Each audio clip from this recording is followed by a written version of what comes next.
Hey, greetings, everyone. Lieutenant Colonel Alan West here, and welcome to the Steadfast and Loyal podcast. You gotta light 'em up before they burn it down. Better dig deep, put 'em in the ground. Blood on their hands, they're hellbound. Save us all. Ooh, they're gonna burn it down. Save us all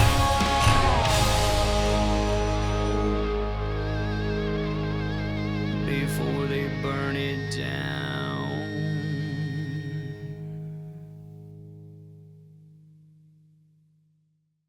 Greetings, I'm Lieutenant Colonel Alan West. In my career from the battlefield to Congress, honor and integrity have always been my compass.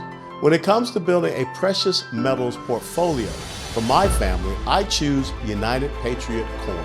Their commitment to honesty and transparency aligns with everything I stand for. They care about our great country and focus on serving patriots from all walks of life. They've teamed up with veterans of the precious metals market to create a new kind of gold dealer designed to serve the needs of a new type of gold buyer. And that's why I know I can trust them when it comes time to buy my gold and silver. If you value honesty and reliability as I do, then join me.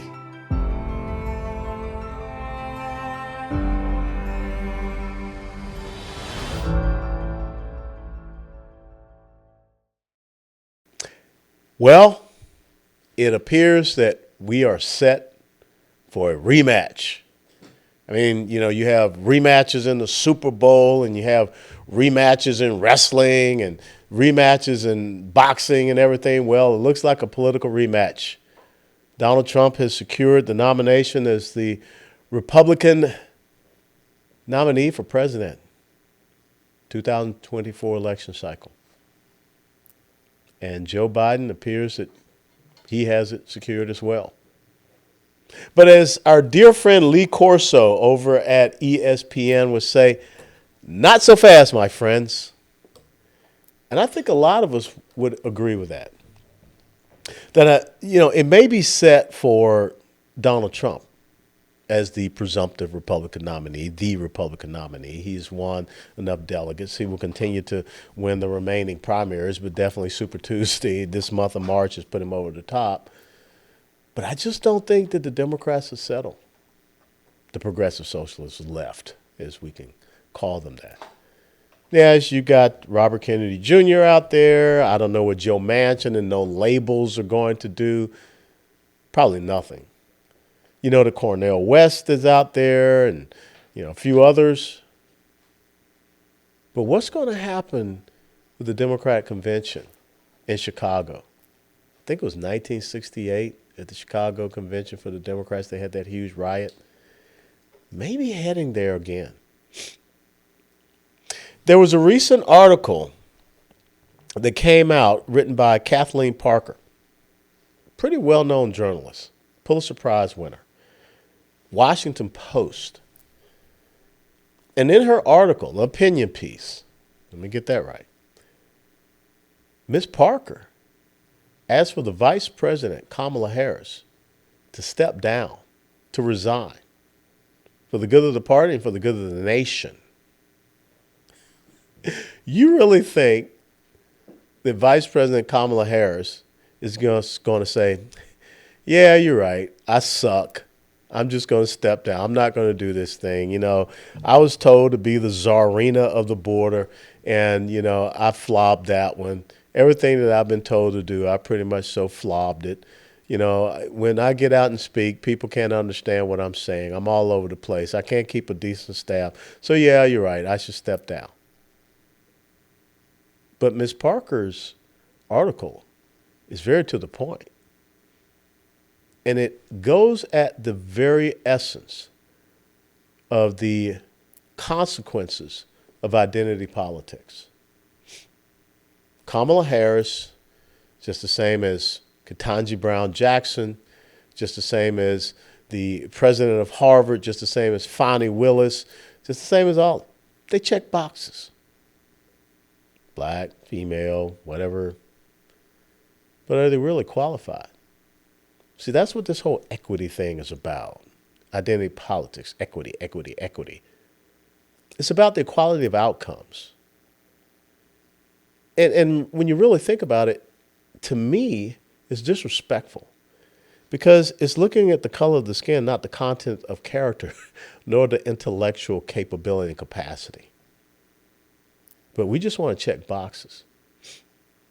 Now, all of a sudden, the Democrats who felt that, okay, going back and looking at what happened in 2016, we ran someone in Hillary Clinton that really was not popular with the black community, and we saw a degradation in our turnout with the black community, and this guy, Donald Trump, ends up winning. So 2020, let's not make this same mistake. Let's choose someone to run alongside of Joe Biden who checks boxes. Someone who dropped out before the Democrat presidential primaries even got started, who was polling at less than 1%. But let's pick that person to be the running mate with Joe Biden, all because she checks boxes. And now it has come to be an incredible disaster. Because the bottom line, I mean, when you look at President Biden, you can say whatever you want. He is not going to be able to continue on for another 4 years. He is really severely incapacitated. I'm not even a doctor, and I could see that. But what's the alternative? The person that has shown to be completely incompetent and completely inept at every single thing that supposedly she's been chosen to do? I mean, when they ask her about going to the border, she's like, well, I haven't been to Europe either. I'm still trying to understand that parallel discussion. And the border's a mess. And you're supposed to be in charge of it. I don't even know if she has even held a meeting about the border. But I guess it's secure, as Alejandro Mayorkas would tell us. But the thing is that the Democrat Party finds itself in an incredible, untenable position. Because you're asking the quote-unquote first black female vice president, Kamala Harris, to step down and resign. Ooh, you mean, nasty, racist white people in the Democrat Party. Because right now the polling shows that black males are already trending away from the Democrat Party. So what's going to happen with black females? I mean, you went out there and said, okay, let's try to check the box. Let's try to do an equal replacement. Let's get Michelle Obama in there so we can get a sister girl, because we're going to get rid of this sister girl. And Michelle said, no mas, baby, no mas. Don't want any of this. So now they're like, well, what do we do? Well, Oprah Winfrey's not going to do it. Fannie Willis, yeah, that's an implosion. What's the name down there who ran for governor in Georgia? Heck, I can't even remember her name. She's an accident waiting to happen. A bigger accident. Letitia James, the Attorney General of New York, no. She got booed by the firefighters up there. So who are you going to replace her with? That is the consequence of identity politics. Because you're choosing someone based upon externals and they don't have the internals. And so what Kathleen Parker is talking about puts Democrats in a horrible situation, because if you're voting for Joe Biden, you're basically voting for President Kamala Harris. And people that's going to be a message that people put out there. And you're going to see all kind of videos of Kamala Harris. And that's going to undermine them. So what do? I mean, I don't think that Joe, quite the arrogant fellow himself, he's not going to step down. But if you understand the superdelegate process that they have in the Democrat Party when it comes to their convention, there's a means by which they can replace him. But if you replace him, that new nominee has the ability to choose who they want to have as a vice president. And so what I think that Kathleen Parker is trying to say is, Kamala, please move aside so that maybe we can replace you now. And if it is Joe Biden, we will have someone that's palatable enough that we can still get people to vote for Joe Biden. And if he cannot continue on into a second term, that person can move up to be the president. Now, here's the deal. Who are they really going to put in there? Pete Buttigieg? Give me a break. Gretchen Whitmer? Nah. Pritzker from Illinois? Nah. Shapiro from Pennsylvania? Nah. Governor of New Jersey? Nah. Gavin Newsom? Nah. We want America to be California. I can just see all of those ads running ad nauseum, ad infinitum, every day, every hour, every hour.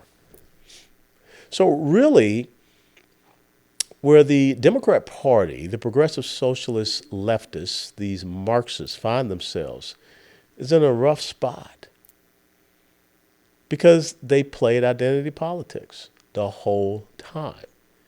They chose someone to be their presidential nominee in 2020 that if they had looked out, they would have seen that this guy is a walking disaster. His family is a walking disaster in every way, shape, form, or fashion.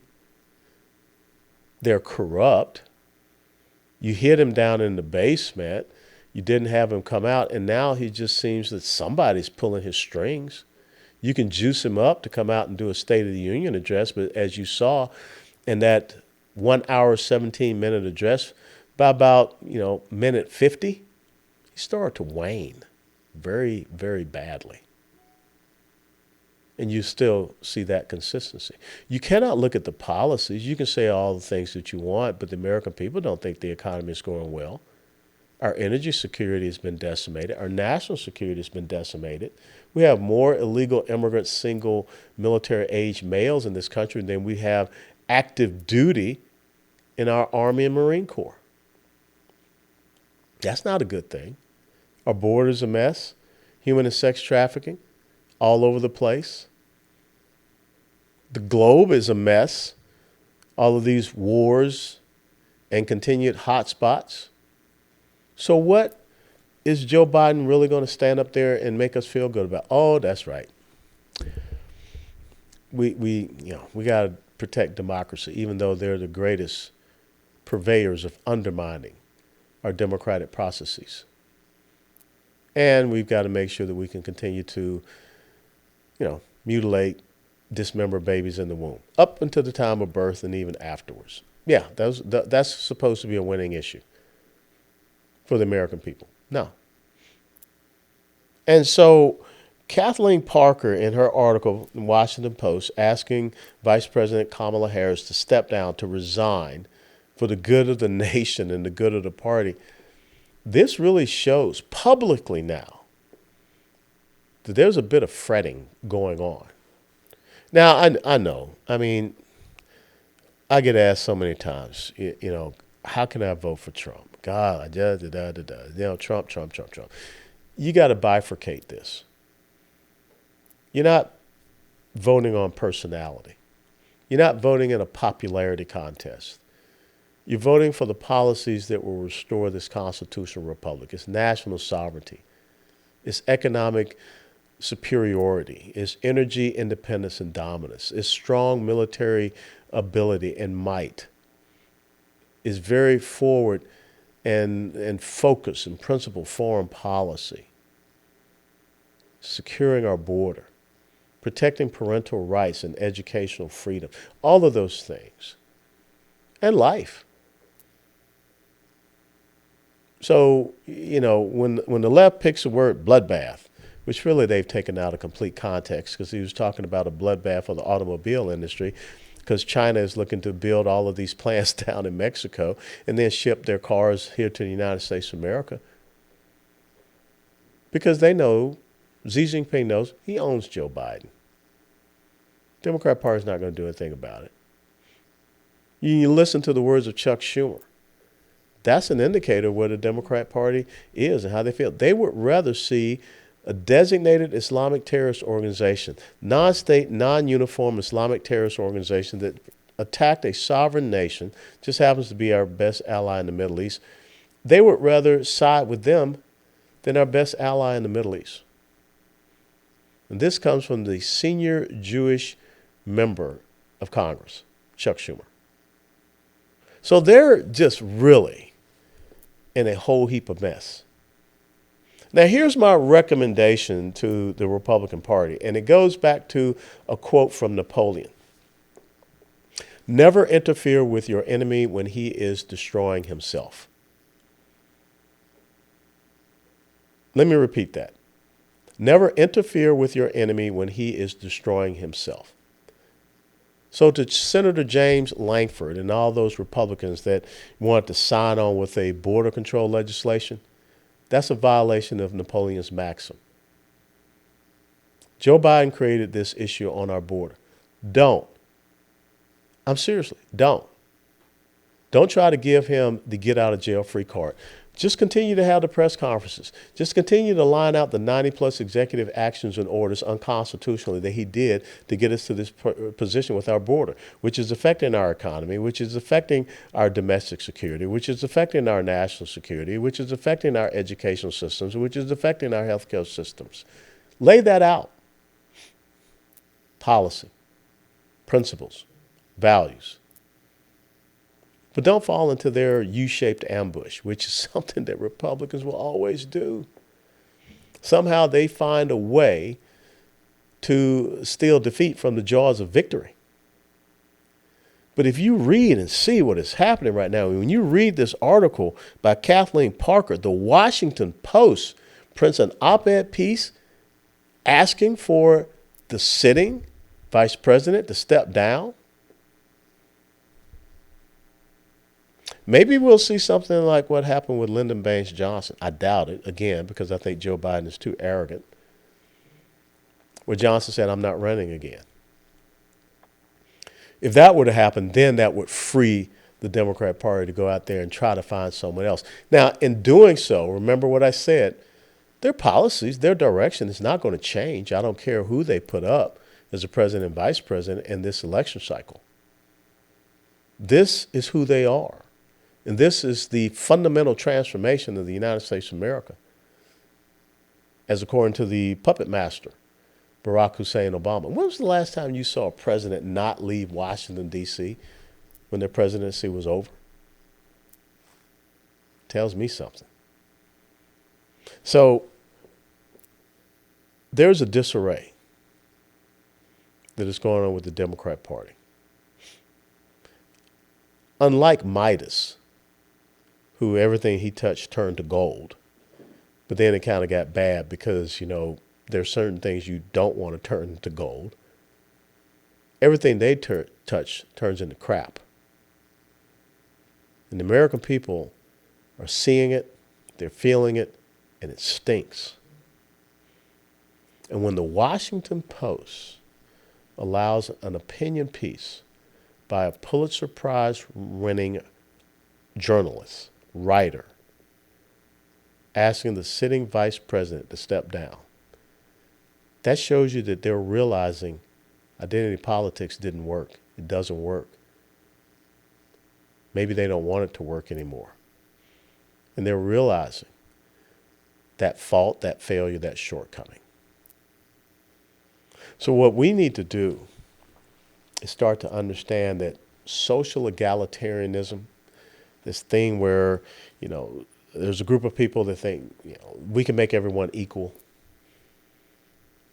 That's not correct. March Madness brackets just came out. 68 teams. But there'll only be one champion. NFL, there's only one Super Bowl champion. College football, there's only one champion.